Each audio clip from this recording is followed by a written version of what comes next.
34절 같이 합동하겠습니다. 또 그들 사이에 그 중 누가 크냐 하는 다툼이 난지라.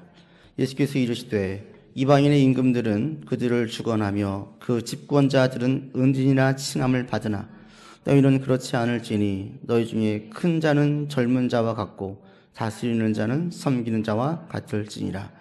앉아서 먹는 자가 크냐 섬기는 자가 크냐? 앉아서 먹는 자가 아니냐. 그러나 나는 섬기는 자로 너희 중에 있노라. 너희는 나의 모든 시험 중에 항상 나와 함께한 자들인즉 내 아버지께서 나라를 내게 맡기신 것 같이 나도 너희에게 맡겨 너희로 내 나라에 있어 내 상에서 먹고 마시며 또는 보좌에 앉아 이스라엘 12지파를 다스리게 하려 하노라. 시몬아 시몬아 보라 사탄이 너희를 밀 까부르듯 하려고 요구하였으나 그러나 내가 너를 위하여 내 믿음이 떨어지지 않기를 기도하였노니 너는 돌이킨 후에 내 형제를 굳게 하라. 그가 말하되 주여 내가 주와 함께 오게도 죽는 데에도 가기를 각오하였나이다.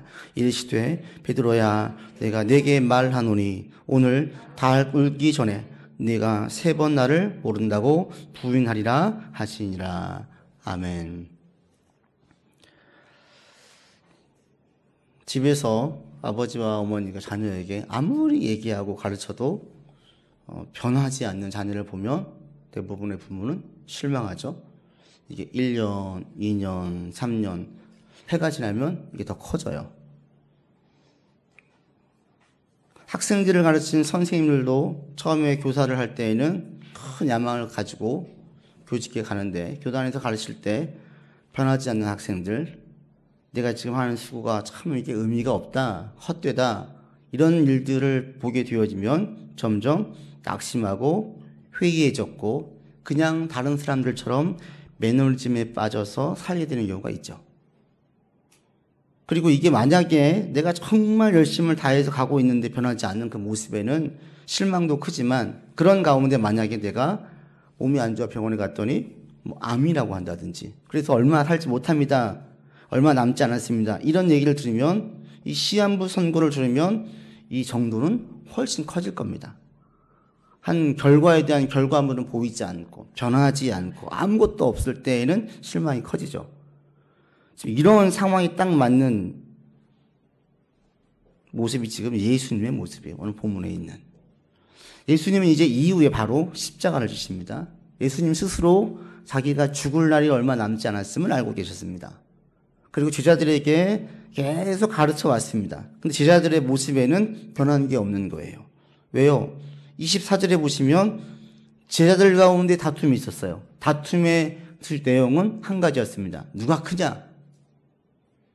서열을 가리는 거예요. 이게 왜 그렇게 했을까요? 왜냐하면 지금 예수님이 이 예루살렘에 입성하고 사람들이 환호를 하니 제자들은 생각을 한 거죠. 곧 있으면 예수님께서 드디어 이 나라의 왕이 될 것이다. 모든 사람들이 지지를 얻고 왕이 될 것이다. 그러면 뭐예요? 가장 큰 힘을 가지고 있는 예수님, 그 다음 서열이 정해져야 되지 않겠습니까? 1번이 누구냐? 그 다음에 힘을 가져야 되니까 이걸로 싸우고 있다라는 거예요. 이것을 본 제가 만약 예수님 상황이었다면 저는 크게 낙심하고 실망하고 회의에 빠졌을 겁니다. 왜? 예수님께서는 그동안 계속 가르치셨어요. 높은 자리를 조심해라. 높은 자리를 탐하지 마라. 상석에 앉는 사람들을 조심해라. 너희는 상석에 앉지 말고 낮은 자리에 앉아라. 그리고 저 높은 자리를 계속 탐하고 있는 서기관들, 제사장들, 바리새인들 그들을 경계하라. 따라가지 말라고 했어요. 그런데 막상 힘이 생길 것 같으니까 제자들 가운데 그 본성이 그대로 드러난 거예요. 이게 세상의 원리 아니에요? 세상에 힘 있는 곳에 가보십시오. 항상 거기에는 그 힘을 가지기를 원하는 사람들 가운데 싸움이 있어요. 지금 제자들에게서 이 모습이 있는 거예요. 이것을 본 예수님께서 얼마나 실망하겠어요. 저라면 그럴 것 같아요. 실망할 것 같아요. 또 곧 있으면 십자가를 지셔야 돼요. 여러분, 예수님이 십자가 지신 사건은 그냥 그래 나 할 수 있어, 충분히 감당할 수 있어, 이게 아니에요. 겟세마네 동산 십자가 지시기 전에 기도하실 때 보세요. 얼마나 심란하고 무겁고 처절하게 기도하시는지. 할 수만 있으면 이 잔을 내게서 옮겨주십시오. 나 이거 안 지고 싶습니다. 이게 예수님 마음이에요. 그러니까 십자가 지실 때 그 마음은 매우 심란했어요. 매우 괴로웠어요. 이런 가운데에 다른 제자들을 보니 어떻습니까? 변한 게 없어요. 3년을 가르쳤어요. 같이 먹으면서 많은 것들을 보여줬어요. 내가 했던 말들은 다 뭔가? 그리고 어떻게 되겠습니까? 만약에 저라면 막 혼냈을 것 같아요. 따끔하게 혼냈을 것 같아요. 내가 너희들에게 이렇게 했었냐? 어떤 게 이지 않았니? 막 얘기했을 것 같아요. 보통 사람들은 그렇죠. 내가 얼마나 수고했는데, 내가 얼마나 헌신했는데 이렇게 나가는 거예요, 보통은. 그런데 예수님의 모습을 보면 놀라워요. 혼내지 않아요. 꾸지람하지 않아요. 그리고 평소 때처럼 그냥 제자들을 가르치십니다. 25절, 27절까지 다시 한번 말씀하시는 거예요. 너희 큰 자가 누군지 했는데 성경의 큰 자는 섬기는 자다. 저는 오늘 이 포인트를 그 다음 28절로부터 있는 그 말씀에 뒀어요. 섬긴 자를 가르친 예수님께서 여기까지 보시면 어디에도 예수님의 원망이나 불평이나 감정이 들어간 말씀이 없어요. 보통 때처럼 마치 계속 계시는 것처럼 말씀을 하세요. 더 놀라운 것은 28절 이하입니다. 여러분 29절 같이 읽겠습니다. 29절입니다. 내 아버지께서 나라를 내게 맡기신 것 같이 나도 너희에게 맡겨. 이 상황들, 제가 지금 말씀드린 상황 가운데서 이 말씀을 보면 깜짝 놀랄 말씀이에요. 보편적으로 어떻게 합니까? 내가 너희에게 어떻게 했는데 막 책망하고 꾸지람하고 깨우치게 해야 되는데, 그러면서 내가 너희에게 실망했다라고 해야 되는데, 예수님은 뭐라고 얘기하십니까?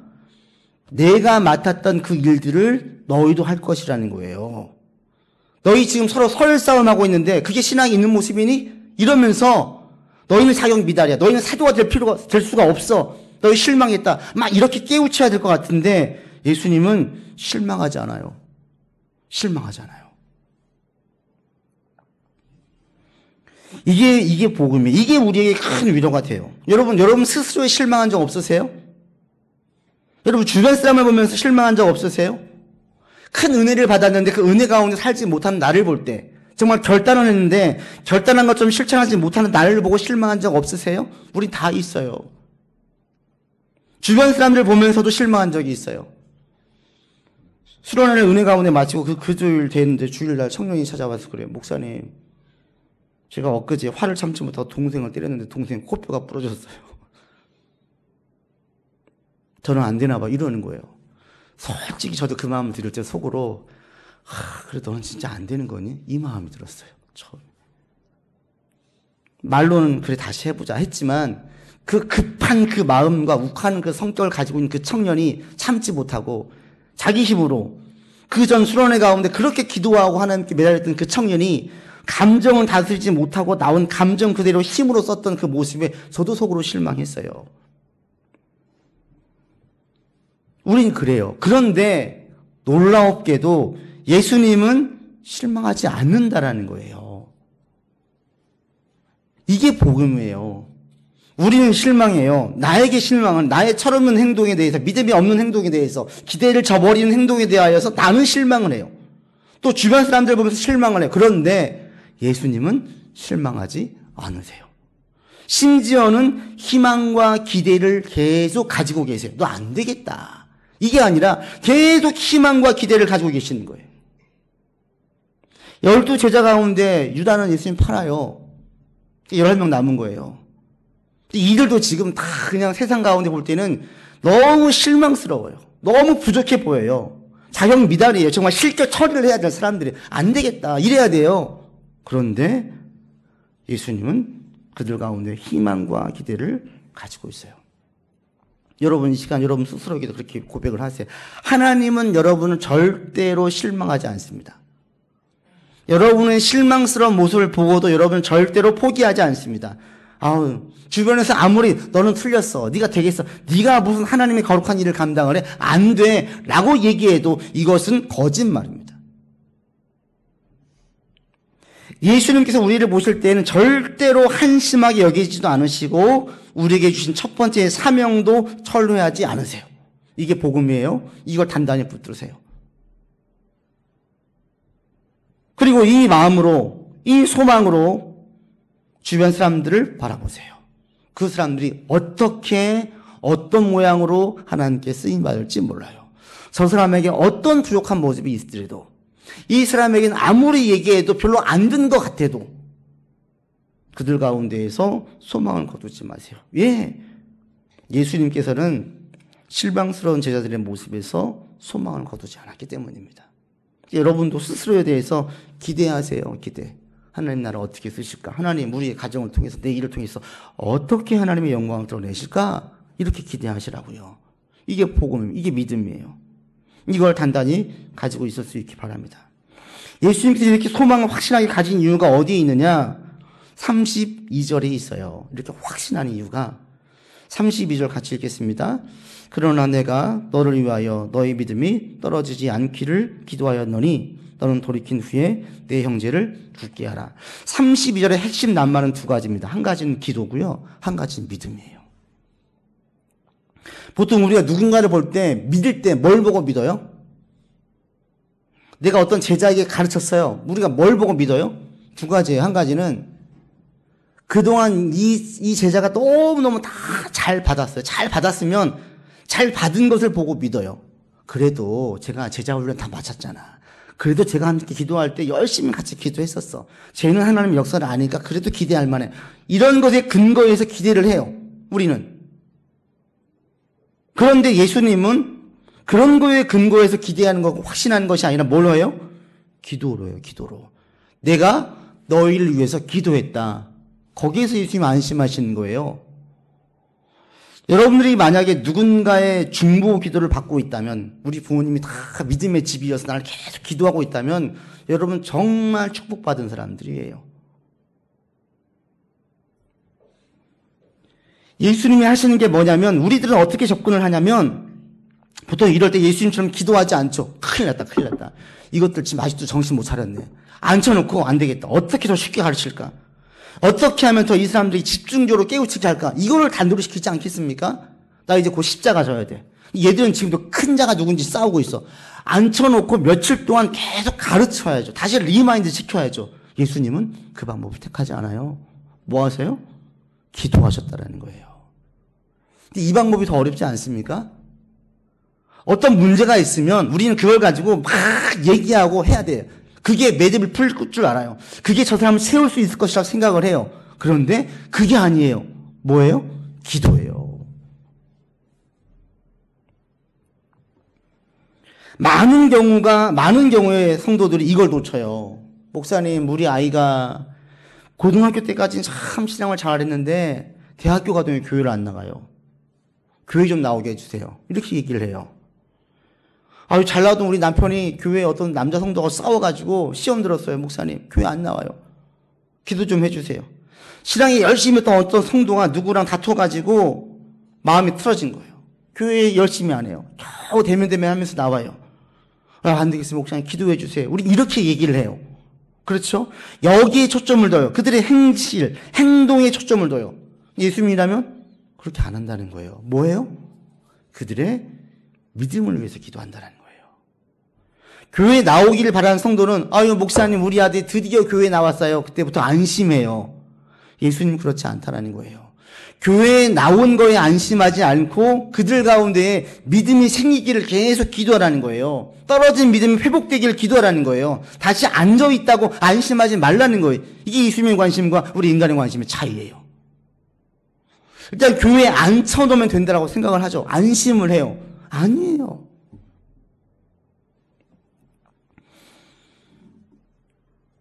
그들이 교회에 안 나오고 다투고 서운해지는 사실 근본적인 문제는 뭐겠습니까? 믿음의 문제예요. 믿음의 문제. 믿음이 없기 때문에, 또는 믿음이 떨어졌기 때문에, 믿음이 약해졌기 때문에 생기는 문제이지, 믿음이 강해지면 어떠한 환경도 문제가 안 돼요.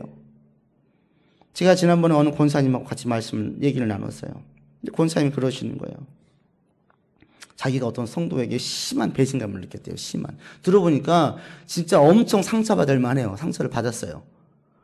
이게 얼마나 심했냐면 그분이 있는 그 예배에는 참석하기도 싫고 기도회에 가기도 싫더래요. 너무 싫어가지고. 그런데 결국 극복을 했어요. 몇 년에 걸쳐가지고 이겨냈어요. 극복하는 데는 몇 개월이 걸렸다고 얘기해요. 근데 그렇게 한다면 이분이 하신 말씀이 결국 목사님 이것은 믿음의 문제더라고요. 믿음의 문제. 제가 보니까 그 사람 문제가 아니었어요. 저희 믿음의 문제였어요. 라고 얘기를 해요. 나를 힘들게 했던 그 사람의 문제가 아니라 내가 그 사람을 너무나 철석같이 믿었던 저희 믿음의 문제였다고 얘기를 해요.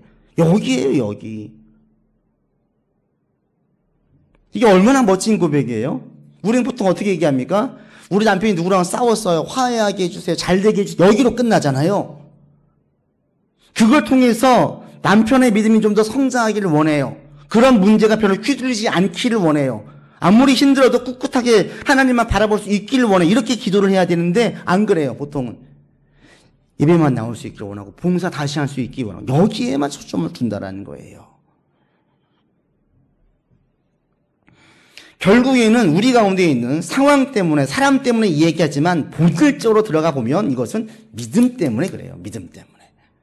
믿음이 없거나 믿음이 떨어지거나 믿음이 약해져서 이런 문제가 생겨요. 믿음이 약해지면 하나님이 작게 보여요. 상황이 크게 보여요. 사람이 크게 보여요. 믿음이 강해지면 사람이 약하게 보여요. 상황이 작게 보여요. 그러니까 믿음이 커지면 어떤 상황에도 낙심하지 않게 돼요. 그래서 믿음 안에 있는 사람들이 늘 소망이 있어요. 오늘 우리 병원님 기도할 때 마지막에 그게 믿음의 고백이에요. 제가 앞으로 들어갈 직장에서 할 일들을 생각하는 거예요. 그 일들을 놓고 나는 열심히 지금 준비하고 있어요. 이거예요. 내 남편이 아무리 기도해도 변하지 않아요. 그러나 기대하는 거예요. 그리스도 안에 상상을 하는 거예요. 앞으로 내 남편이 어느 때 예수님 믿게 되어서 같이 어떻게 봉사하고 함께 어떻게 사역을 하고 하나님의 자녀처럼 어떻게 살 것을 함께 기대하는 거예요. 이게 믿음의 기도예요.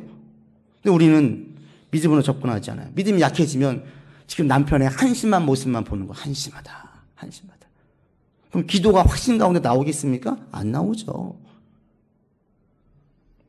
정말 관건은 믿음의 문제였다라는 거예요. 그래서 예수님은 제자들이 다 떠나갈 것을 보시면서 아시면서도 실망하지 않아요. 여러분 33절, 34절에 보세요. 베드로에게 뭐라고 얘기하십니까? 너 나 3번 부인할 걸? 아셨어요. 너 나 3번 배신할 거야. 근데 여기에는 어떠한 추궁도 어떠한 책망이도 없어요. 왜요? 베드로에게 믿음이 있음을 아시기 때문이에요. 다만 아직 그 믿음이 약해서 지금은 떠나가겠지. 그러나 너에게 있는 그 믿음은 진짜 믿음이야. 그래서 부활하신 예수님께서 제자 베드로를 다시 만났을 때에도 거 봐, 내가 너 그럴 줄 알았지? 라고 얘기하지 않으시죠? 뭐라고 하세요? 너 나를 사랑하니? 내 양을 치라. 내 양을 먹이라. 다 이게 무슨 얘기인 줄 아십니까? 믿음의 회복의 문제예요. 너 믿음 회복해라. 그때 그렇게 했다고 해서 네가 지금 찔리지? 괴롭지? 아니야. 그러지 마. 믿음을 회복해. 이거예요.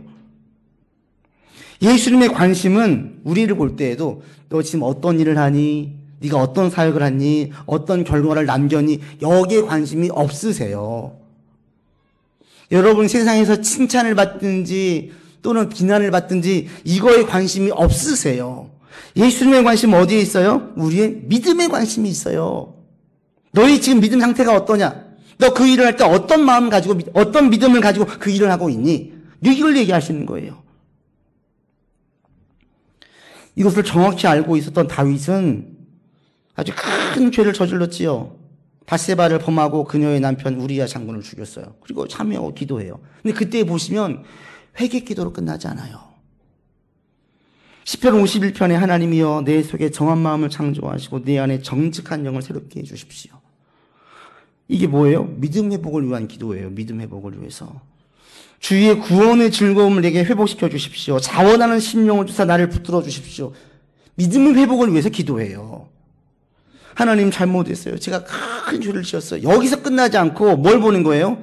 자신의 잘못된 행동이 사실은 떨어진 믿음 때문임을 분명히 알고 믿음의 문제임을 정확히 알고 있기에 하나님 저의 믿음을 회복시켜 주십시오. 라고 기도하고 있어요.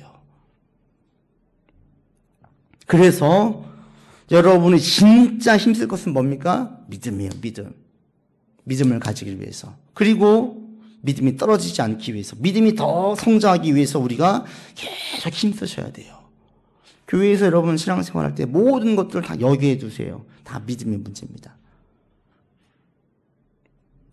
그리고 이 믿음은 예수님께서 베드로와 10제자 포함한 11제자를 볼 때 확신할 수 있었던 이유는 왠지 아십니까? 그들 가운데는 참 믿음이 있었어요. 그러나 그들의 믿음은 큰 믿음이 아니었어요. 환란이 오자 다 도망칠 믿음이었어요. 그러나 그들의 믿음은 진짜 믿음이었어요. 중요한 것은 이거예요. 우리에게 하나님께서 원하시는 것은 큰 믿음이 아닙니다. 진정한 믿음입니다. 그래서 예수님께서 말씀하실 때에 너희에게 겨자씨만한 믿음만 있어도 산을 옮긴다 그랬어요. 겨자씨, 조그만 쌀 한 톨의 믿음만 있어도 된다라는 거예요. 하나님은 우리에게 보시는 것은 진짜 믿음이에요. 진짜 믿음. 진짜 믿음이 뭔지 아십니까? 진짜 믿음은 구원에 진지하게 반응하는 거예요. 하나님 말씀에 진지하게 반응하는 거예요. 어느 구역장 하시는 권사님이 그래요. 자기 교회 구역원 가운데 어느 젊은 집사가 있는데 그렇게 자기 남편 때문에 속상해하고 구역 예배 때마다 속상해하면서 기도 제목 내놓으라고 하면 가끔씩 운대요. 왜 그러냐 그랬더니 남편이 교회를 안 나오는데 그게 너무너무 속상하대요. 이 집사님이.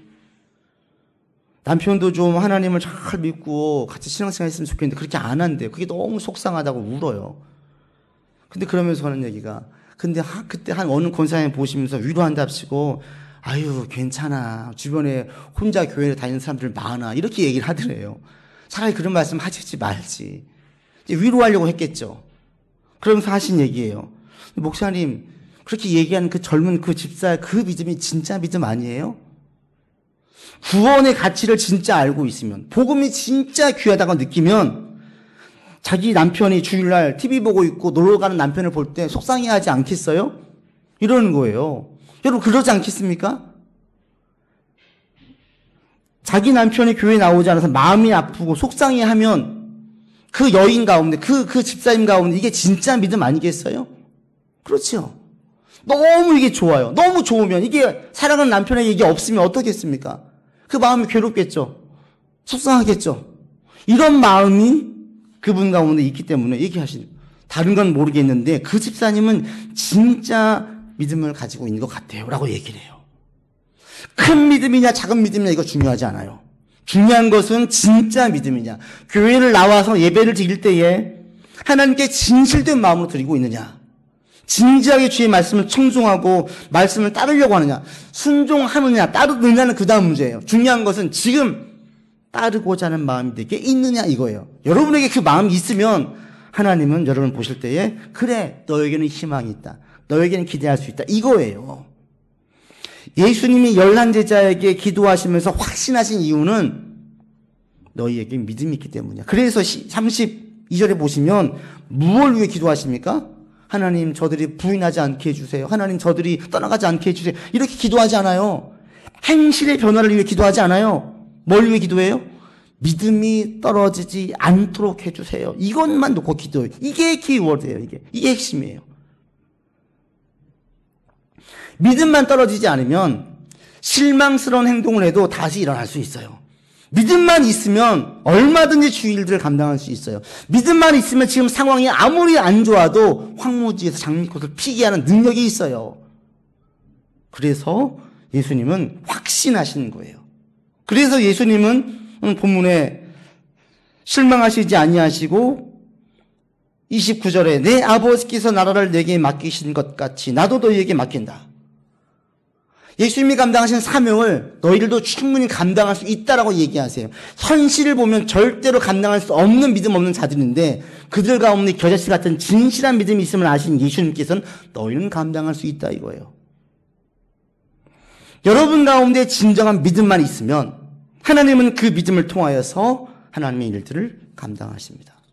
그러니까 여러분들 정말 중요한 건 교회에서 신앙생활 할 때의 믿음이에요. 믿음. 진실된 믿음. 큰 믿음, 작은 믿음 전혀 중요하지 않아요. 어떤 분들은 내일 지나면 또 넘어질 수 있어요. 그러나 지금 내게 진실된 믿음이 있으면 주님은 여러분들 향해서 계속 소망을 가지고 있어요. 계속 여러분 가운데 희망과 확신의 말씀을 하십니다. 괜찮아. 다시 일어서면 돼. 괜찮아. 다시 시작하면 돼. 괜찮아. 절대 이렇게 끝나지 않아. 계속 소망을 주시는 거예요. 여러분 가운데도 이 믿음이 있기를 바라요. 계속 소망을 가지고 나가기를 원합니다. 그래서 도망가도 부인해도 실망하지 않고 기대 가운데 또 사도 설 것을 확신하면서 계속 이렇게 기도하셨어요. 여러분 가운데 이런 믿음이 있기를 바랍니다. 여러분 고백하세요. 진실되게 고백하세요. 예수님이 나의 구주이십니다. 주님을 따르겠습니다. 주의 말씀은 세상의 그 무엇보다도 가장 귀하고 가치 있는 말씀을 여기고 내 삶의 기준을 여기고 살겠습니다. 그리고 기도하세요. 하나님, 저의 믿음이 떨어지지 않게 해주십시오. 오히려 저의 믿음이 더 올라가게 해주십시오. 말씀을 맺습니다. 여러분에게 진실된 믿음이 있다면 여러분에게 소망이 있습니다. 하나님은 그 소망을 거두지 않습니다. 아무리 하나님을 실망을 시켜도, 아무리 못된 죄를 지어도 하나님은 여러분을 보시고 실망하지 않습니다. 계속 소망을 주십니다. 받으세요. 그리고 이 믿음이 떨어지지 않으면 하나님의 일을 할 수 있습니다. 여러분의 믿음이 떨어지지 않기를 바랍니다. 내가 믿음이 떨어지지 않으면 나는 하나님의 일들, 목사님이나 선교사님이나 믿음 좋은 사람들만 할 것처럼 여겼던 그 일들을 나도 할 수 있습니다. 그리고 우리의 믿음이 자라면 하나님의 위대하심을 보게 될 것입니다. 여러분을 통해서 하나님의 영광이 나타나요. 그 영광을 사람들이 볼 때에 하나님의 위대하심을 보게 만들어져요. 전 여러분들의 삶을 통해서 이렇게까지 가기를 바라요. 여러분을 통해서 하나님의 영광이 드러나고 하나님의 위대하심이 드러나기를 원합니다. 우리 샬롬 교회를 통해서 하나님의 위대하심이 드러나기를 원합니다. 하나님의 위대하심이 드러나기 위해서 우리 가운데 진실된 믿음을 가진 사람들이 더 많아지기를 바라고, 그 믿음이 떨어지지 않는 자들이 많아지기를 바라고, 그 믿음이 계속 자라나는 분들이 많아지는 우리 교회가 되기를 원해요. 여러분들 이걸 위해서 기도해 주세요. 그러면 하나님 우리를 통해서 위대하신 하나님의 모습, 능력들을 드러내십니다. 여러분 기도하실 때 어떤 경우에도 절망과 탄식과 근심과 걱정 가운데 기도를 맺지 마십시오. 상황이 아무리 풍랑이 일어도, 아무리 절망스러워 기도를 시작을 했어도 여러분에게 믿음이 있다면 소망이 있어요. 그 소망 가운데에 확신과 담대함과 담력으로 기도를 마치시고 다시 눈물 닦고 일어서서 내게 주어진 일들을 감당할 수 있기를 바랍니다. 아멘. 기도하겠습니다. 아버지 하나님, 우리의 믿음이 떨어지지 않기를 원합니다. 실망스러운 제자들의 행동을 보지 않으시고 그들의 믿음을 보시고 확신과 소망과 기대를 거두지 않으셨습니다. 주님, 우리 가운데 이 믿음이 있기에 주님께서 우리 가운데 이 소망을 거두지 아니하시고 확신과 기대의 눈으로 계속 바라봐 주시며 감사를 드립니다.